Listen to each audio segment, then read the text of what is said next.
আসসালামু আলাইকুম। দেখতে পাচ্ছেন টিভিএস ফোনিক্স 125 সিসির বাইক, গাড়িটি ওভারফ্লো হচ্ছে।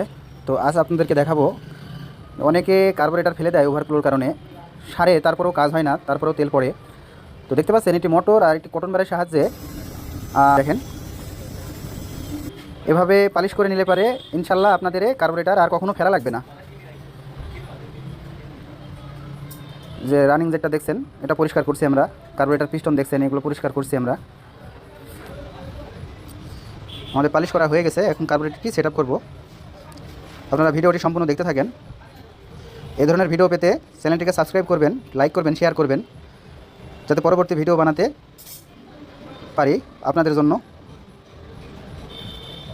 দেখছেন কার্বোরেটরটি সেট আপ করে নেব এখন। এভাবে ফ্লোট পিনের গ্রুপ যদি আপনারা পালিশ করে নেন, তাহলে 100% না 1000% আপনাদের গ্যারান্টি দিয়ে বলবো আমি যে আপনাদের আর ওভারফ্লো হবে না সহজে। হ্যাঁ, পিনের মাথায় ময়লা মাটি গেলে সেক্ষেত্রে ওভারফ্লো করে, তো আপনারা একটা ফিল্টার অবশ্যই দিবেন, তেল ফিল্টার এটা লাগাই দিবেন, তাহলে আপনাদের আর ওভারফ্লো করবে না। যে রানিং জেড, স্লো জেড আমরা টাইট করে নিলাম। এখন আমরা নতুন একটি ফ্লোট পিন দিব। এই যে দেখেন গ্রুপটা কত সুন্দর পালিশ হয়েছে, দেখেন। এই যে দেখেন নতুন একটি ফ্লোট পিন দিব। আশা করি এভাবে কাজ করলে ইনশাল্লাহ আপনাদের আর কার্বোরেটর ফেলা লাগবে না। তো ওভারফ্লো রোগটা আসলে অনেক খারাপ।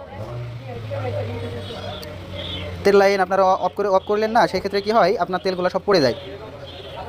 তো এইভাবে আপনারা ফ্লোট পিনের গ্রুপটা আছে, গ্রুপ যেমনি দিয়ে তেল আসে, ওটা আপনারা ভালো করে পালিশ করে নেবেন। এই যে দেখেন আমাদের পালিশ কমপ্লিট। এইরকম একটা ফিল্টার লাগাই নেবেন।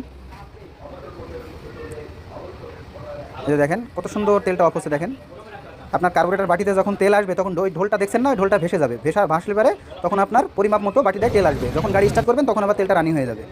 গাড়ি বন্ধ করবেন তখন আবার আপনাদের তেলের মাপটা অ্যাডজাস্ট হওয়ার পরে আর তেল আসবে না। যে দেখেন, তো আশা করি আপনারা বুঝতে পারছেন। এই যে দেখেন আর তেল আসতেছে না। এভাবে কাজ করলে পারে 100%